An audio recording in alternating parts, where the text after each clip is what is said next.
मातृभूमीचे महत्त्व आणि विविधतेत एकता हा वारसा जपणाऱ्या भारत देशात जनजागृतीचा प्रसार करण्यासाठी श्रीमती पी.एन. जोशी महिला महाविद्यालयाच्या 21 धाडसी युवतींनी 21 जानेवारी ते 15 फेब्रुवारी 2024 पर्यंत म्हणजे 24 दिवस गुवाहाटी ते गेटवे 2751 किमीचा सायकल प्रवास केलाय। तसेच SPRJ कन्या शाळा ही शिक्षण संस्था महिला शिक्षणाचे कार्य अविरत 100 वर्ष करते। या शतक महोत्सवी वर्षाचे महत्त्व साधून पी.एन. जोशी महिला महाविद्यालयाच्या महत्त्वाकांक्षी विद्यार्थी, शिक्षक व प्राचार्यांनी चौथे सायकलथॉन आयोजित केले। दरवर्षी नवनवीन संकल्पनेतून महाविद्यालयाच्या वतीने मुलींसाठी विविध सामाजिक उपक्रम राबवून त्यांच्या जनजागृती केली जाते। महाविद्यालयाच्या या अनोख्या उपक्रमाचे पालकांसह सर्व क्षेत्रातून या युवतींच्या धाडसाचं कौतुक केलं जात आहे। वरिष्ठ आणि कनिष्ठ वर्गातील या निवडक मुलींचा कसून सराव करून घेतलाय। खाण्यापिण्याचे पथ्य, रोजच डायटिंग सांभाळून त्यांचं फिटनेस पाहून त्यांना या प्रवाहात आणलंय। महाविद्यालयाच्या प्राचार्या डॉक्टर आशा मेनन, दिग्दर्शक डॉक्टर एस. कुमुधावली, संजय पाटील, शिक्षकेतर कर्मचारी जयवंत चव्हाण, विजय गुरव, गुलाबसिंह राजपूत आदींनी मेहनत घेतली। तसेच मुलींमध्ये देखील मुलांप्रमाणे आकाशी झेप घेण्याचं धाडस असतं आणि तेच आमच्या महाविद्यालयातील युवतींनी याआधीही दाखवून दिले आणि आता त्या गुवाहाटी ते गेटवे पर्यंत सायकल प्रवास करून विविधतेत एकता जतन करणाऱ्या अखंड भारताचा संदेश या युवतींनी दिलाय। या धाडसी विद्यार्थ्यांनी आसाम, पश्चिम बंगाल, बिहार, उत्तर प्रदेश, मध्य प्रदेश, महाराष्ट्र असा 6 राज्यात एकात्मकतेचा संदेश देत आहेत। सर नमस्कार, मध्ये आपलं स्वागत आहे। गुवाहाटी ते ठाण्यापर्यंतचा आपला प्रवास कसा होता आणि या प्रवासात तुम्हाला अनुभव कसा आला? आमचा प्रवास खूप चांगला झाला आणि अनुभव बऱ्याचशा ठिकाणी धुकं पण खूप प्रमाणात होतं, थंडी पण खूप प्रमाणात होती आणि काही ठिकाणी आम्हाला सूर्य पण नाही दिसला, वाटेमध्ये कुठेच नाही आणि प्रवास खूप सोयीस्कर आणि व्यवस्थित झाला। आतापर्यंत काही अडचण आली नाही, कुठली मुलगी आजारी पडलेली नाही, तर अपघात वगैरे कुठल्याही प्रकारचं काही झालेलं नाही। आणि या प्रवासामध्ये तुमच्यासोबत किती महिला सहभागी झाल्या होत्या? यासोबत आमच्याबरोबर 21 मुली आहेत। 6 राज्यातनं आम्ही येत आहोत। 2751 किलोमीटर आहे। 26 दिवसाचा प्रवास आहे। 21 जानेवारी 2024ला सुरुवात केली आणि 15 फेब्रुवारी 2024 गुवाहाटी येथे समापन होणार आहे। Gate of India. आणि याच्या पुढचा प्रवास तुमचा कसा असणार आहे? तर याच्या पुढचा प्रवास आमचा एकच दिवस उरलेला आहे, तेवढा उद्या आमचा प्रवास व्यवस्थित होणार आहे आणि उद्याचं किलोमीटर पण आमचं कमी आहे। तुम्ही जेव्हा गुवाहाटी वगैरे म्हणजे जेव्हा शहरात पोहोचत होते तेव्हा तिथल्या महिलांनी यामध्ये सहभाग घेतलेला? हो, तिथल्या महिलांनी पण सहभाग घेतला। तिथल्या सायकलपट्टू महिला, सायकलपट्टू पुरुष यांनी सुद्धा मोठ्या प्रमाणात सहभाग तिथे घेतला। कमीत कमी 100 ते 150 लोक पण आमच्याबरोबर त्यांनी शहराच्या बाहेर निघेपर्यंत आमच्याबरोबर ती लोक होती। तुमच्या या सायकल रॅलीचा मोटो काय? आमच्या सायकल रॅलीचा motor Beti Bachao Beti Padhao, connecting state, connecting people, मेरी माटी मेरा देश। आणि मध्ये मध्ये मुलींनी नुक्कड नाटक पण मुली करत होत्या। या सायकल रॅलीतर्फे तुम्ही काय संदेश द्या?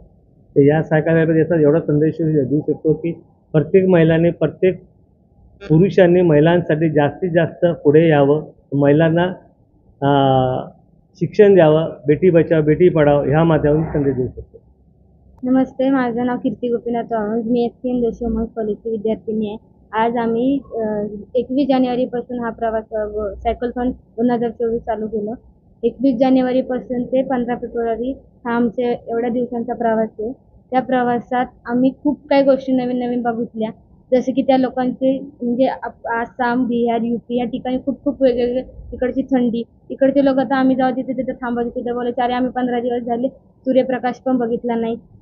ते थंडीतून सायकल चालवण्याचा अनुभव खूपच वेगळा होता। प्रत्येक आम्ही मध्य प्रदेशमध्ये आले, तिथले चढ उतार चढण्याचा अनुभव खूपच वेगळा होता। पहिल्या दिवशी तर आमचे खूप पाय दुखायचे, पण जसे जसे पुढे चालवत गेलो तसे आमच्यात एक आत्मविश्वास आला की आम्ही हे करू शकतो आणि आमचे सर त्यांच्यामुळे आम्ही हा पूर्ण प्रवास करू शकलो आणि उद्याचा जो प्रवास आहे तो आमचा आनंद तुमच्याकडून आशीर्वाद मागतो। बिहारमध्ये आम्ही जेव्हा म्हणजे एक मुलगी होती, तिला वॉशरूमला जायची गरज होती, तिथं आम्ही जेव्हा उतरलो तर एकही महिला दिसली नाही। प्रत्येक ठिकाणी म्हणजे असं वाटत होतं इथं महिला आहेत की नाही, पण तिथं बघून आम्हाला थोडी भीती वाटली। पण आमच्यासोबत आमचे जसं सपोर्ट स्टाफ जे आमचे हड्डी आहे अशी त्यांनी खूप त्रास आम्हाला सपोर्ट केला आणि त्यांच्यामुळे आज आम्ही इथपर्यंत पोहोचलो. नमस्कार, माझं नाव कृतिका बिर्जे आहे. आम्ही SPN जोशी वुमन्स कॉलेजमधून आलो आहे. आमच्या कॉलेजची जी ट्रस्ट आहे SPRJ कन्याशाला ट्रस्ट, त्या ट्रस्टला 100 वर्ष कंप्लीट झाल्यामुळे आमच्या कॉलेजने रॅली काढली आहे गुवाहाटी ते आपल्या गेटवे इंडियापर्यंत. 26 दिवसाचा आमचा हा प्रवास होता. प्रवासामध्ये खूप मस्त म्हणजे एक्सपिरियन्स होते. पण आम्हाला स्टार्टिंगला सांगण्यात आलेलं की आम्हाला ट्रेनने घेऊन जाणार आहे. बट ऑन द स्पॉट जायचं 2 दिवस आधी आम्हाला असं कळालं की आम्हाला ट्रेनने नाही तर प्लेनने जायचं आहे. तो एक्सपिरियन्स म्हणजे आम्ही फर्स्ट टाइम प्लेनमध्ये बसलो. तो एक्सपिरियन्स खूप भारी होता. म्हणजे आम्ही कधी इमॅजिन पण केलं नव्हतं की आम्ही प्लेनमध्ये एवढ्या लवकर बसू.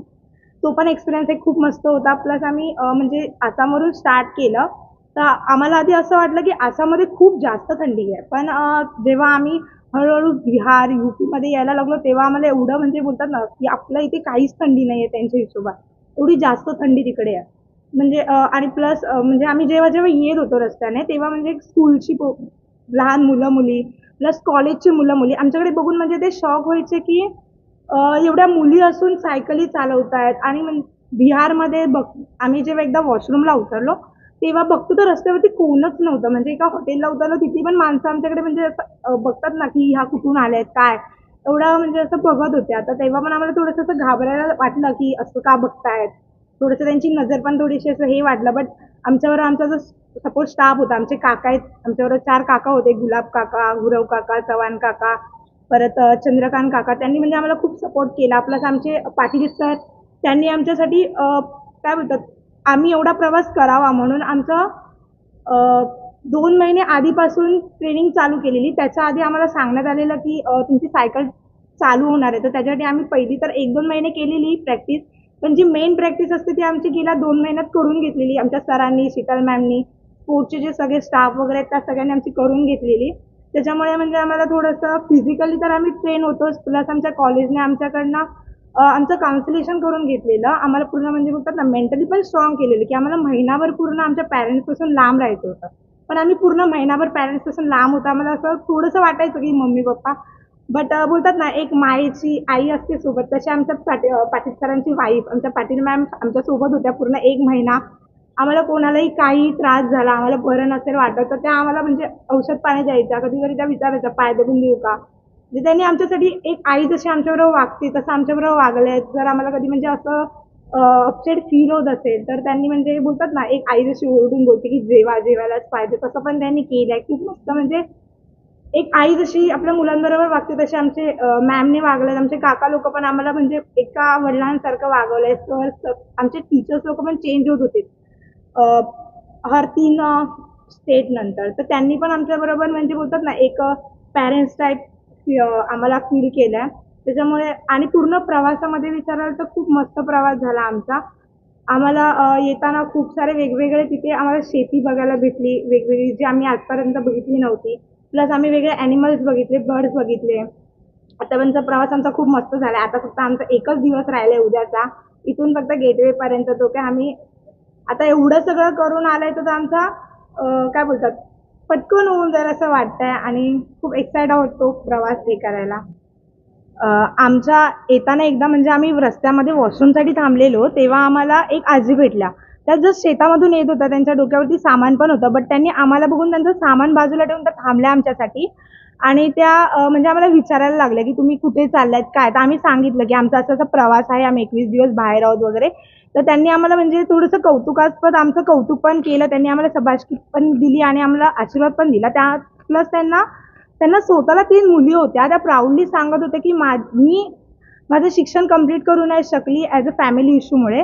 बट त्यांनी त्यांच्या मुलींना शेतात काम करून शिकवलं. म्हणजे घरच्यांचा विरोध पत्करून त्यांनी त्यांच्या मुलींना शिकवलं वगैरे.